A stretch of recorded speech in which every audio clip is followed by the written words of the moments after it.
24 वर्ष है किंबा स्वाधीन पाइकिरी 78 वर्ष है से तेंतुलगमार पंचायत छोटा गाँ अच्छी मोर निर्वाचन मंडल पड़ी सीटा यही तार विषय मु अवगत करें विधानसभा से एवं पर्यंत रास्ता नहीं पानी नहीं बिजली नहीं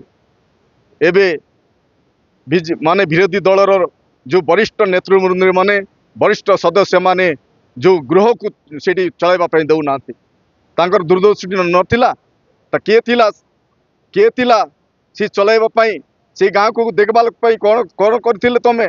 भोट बैंक भोट पाइबा जाइथिलो सी गाँव में रास्ता अच्छी कि ना सी गाँव में पीवा पानी अच्छी सी गाँव में बिजली पहुँचला से बेले तुम देखी कि आज आज तुम विधानसभा को घेराव कर विधानसभा को ये कर तुम पावर थिला समय कौन करल तुम मैंने यहीटा ही तेणुक मु